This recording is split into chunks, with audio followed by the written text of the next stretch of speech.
আল্লাহর নাফরমানদেরকে ডেকে বলবে, তোমরা ঘরে বিভক্ত হয়ে যাও, ওই ইমানদাররা আলাদা হয়ে যাও, ও নাফরমানরা আলাদা হয়ে যাও, বিক্ষিপ্ত হয়ে যাও। বিক্ষিপ্ত হয়ে যাওয়ার সাথে সাথে ফেরেশতাদেরকে হুকুম আসবে, খুযুহু ফাগুল্লুহু সুম্মাল জাহিম সাল্লু। ফেরেশতাদেরকে হুকুম করা হবে, ও আমার ফেরেশতারা, ও আমার মালায়েকারা, ওদেরকে ওই আমার নাফরমান বান্দাদেরকে ছাদের মাঝে শিকল পরাও, পায়ের মাঝে বেড়ি পরাও, ওদেরকে শিকল লাগিয়ে জাহান্নামে নিক্ষেপ করে দাও, জাহান্নামে নিক্ষেপ করে দাও। সুম্মা ফি সিলসিলাতিন দারউহা 70 যিরাআন ফাসলুকু। জাহান্নামের মধ্যে নিক্ষেপ করে দাও, জাহান্নামের মধ্যে নিক্ষেপ করে দাও।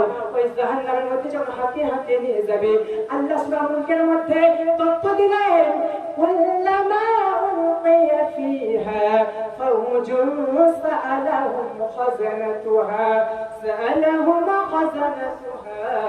আলাম ইয়াতিকুম নাযীর। আল্লাহ সেদিন আল্লাহর ফেরেশতারা বলবে, জাহান্নামের দ্বাররক্ষীরা বলবে, সেদিন দ্বাররক্ষীরা বলবে, জাহান্নামীদেরকে লক্ষ্য করে বলবে, ও জাহান্নামীরা, ও হতভাগারা, তোমাদের কাছে কি দুনিয়ায় কোনো সতর্কবার্তা যায়নি? তোমাদের কাছে দুনিয়ায় কোনো সাবধানকারী যায়নি? তারা বলবে, হ্যাঁ, আমাদের কাছে সতর্কবাণী দিয়েছিল, সাবধানবাণী দিয়েছিল, কিন্তু আমরা তাদেরকে অস্বীকার করেছিলাম।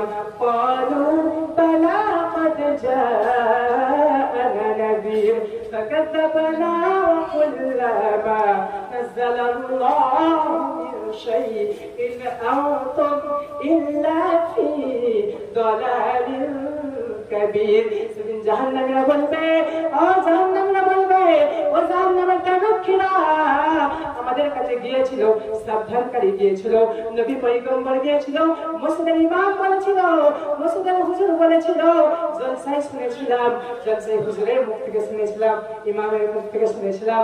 শোনার সাথে সাথে কিন্তু আমরা তাদেরকে রহস্য করেছিলাম, তাদের কথাকে রহস্য করেছিলাম, তাদের কথাগুলোকে আমরা রহস্য করেছিলাম, অর্থাৎ তাদের কথাকে আমরা মেনে নিইনি।